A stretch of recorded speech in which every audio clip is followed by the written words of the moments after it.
Okay, what if everything you thought you knew about human suffering was just wrong? Seriously. And what if the solution wasn't found in therapy or self-help books, but in a complete teardown and rebuild of society itself? Well, that's exactly what we're diving into today. A radical philosophy from a writer named Zhu Feng, who offers a startling new way to look at sorrow and a pretty controversial plan to get rid of it for good. So, to understand his solution, we first have to get our heads around his diagnosis of the problem. And he starts by taking a wrecking ball to some of our most deeply held beliefs about what makes a life tragic. All right, so take a look at this. On the left, you got a classic idea from Chinese tradition, the three great sorrows. But Xu Feng comes in with a pretty sharp critique. First, he points out, hey, this is entirely about men, right? But more importantly, he argues these aren't some fundamental, unavoidable tragedies of life. No, he says these are things that our culture and our way of thinking have created. And if we created them, well, that means we can uncreate them. This is the key idea that sets the stage for his own list. So, if those traditional ideas are out, what takes their place? This is where Xu Feng lays out his own framework, what he calls the 8 sorrows of life. And he believes these are the real, universal tragedies that can happen to anyone. The first one starts right at the beginning of life. For Xu Feng, an infant not getting a mother's love isn't just a sad thing, it's a foundational tragedy. It's like trying to build a skyscraper without the ground floor. It sets the whole course for a life of pain. The second sorrow hits us in childhood. And listen, this isn't about not having the latest video games or fancy toys. This is about a poverty of connection and joy, a childhood with no real friends and no time for that unstructured, messy, wonderful freedom of just playing. He says this is what stunts our growth. As we move into the teenage years, we hit sorrow number 3, the lack of a real guide. This isn't about book smarts or acing exams. It's about not having a mentor, someone to teach you the absolute basics of how to be a good, decent human being. Now, this one is a huge critique of modern life. The fourth sorrow is all about young adulthood. But the tragedy isn't failing to get the job, the spouse, the house. According to Yu Feng, the real tragedy is succeeding at all that, wasting your precious energy on marriage, family, and chasing stuff, all while you fail to find real, genuine love or build any kind of deeper faith. The fifth sorrow is a bit more direct. It's about having a major crisis or failure right in the middle of your life. In this view, it's not just a bump in the road, it's a complete derailment. It's that moment when you're supposed to be at the peak of your powers, and instead you just fall hard. And it changes the whole rest of your journey. Sorrow number 6 deals with our later years. It's the deep pain of becoming irrelevant, of being disliked, dismissed, or just plain forgotten when you're at your most vulnerable.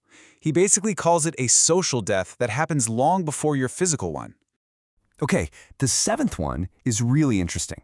It's not about a lack of faith, but a misguided faith. He describes this life of spiritual window shopping. You read the Bible when you're young, then Buddhist text as an adult, then the Quran when you're old. Now you might think, wow, how open-minded. But in his view, it's a tragedy. It's a sign of spiritual confusion, of never truly committing to a path and finding a real, solid truth. And the final sorrow, number 8, is about a life spent chasing, well, things he sees as empty distractions.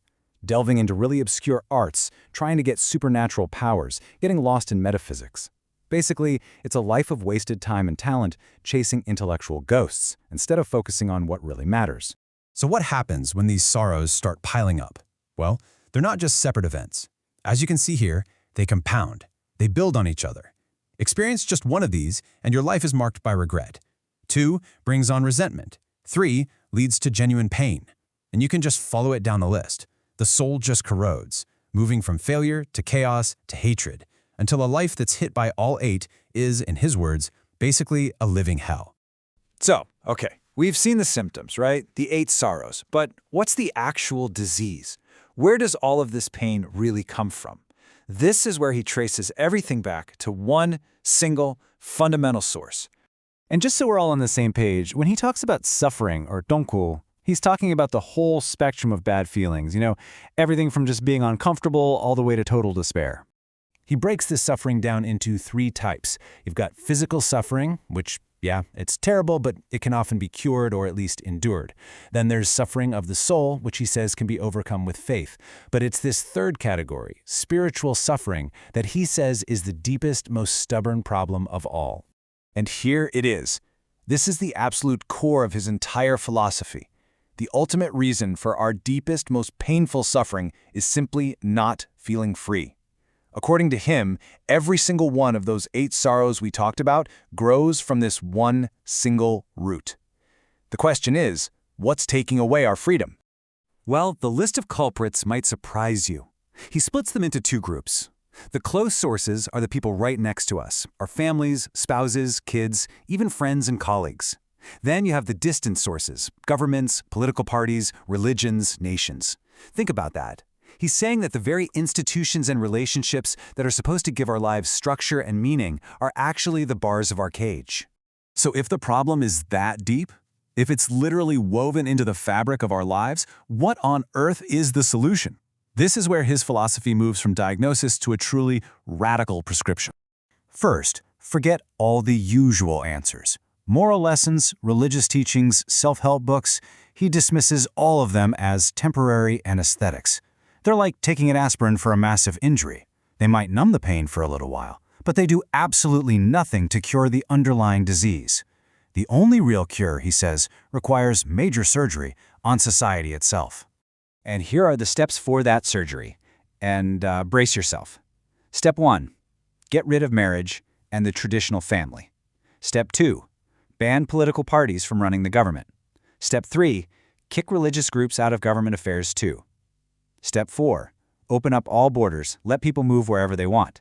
And finally, replace all those old structures with something new, a model he calls the life senuon, which is a kind of communal system for living and working. So if we actually did all that, if society went through this radical transformation, what kind of world would be on the other side? Well, he ends with a pretty utopian vision of what humanity could become if we were finally free from all this sorrow. This quote really paints the picture. It's a world of total trust, total community, a world where everyone is looked after, from the very old to the very young, and where the very idea of suffering just fades away, becoming a thing of the past. And really, this brings us to the big provocative question at the end of it all. This philosophy lays out a stark choice.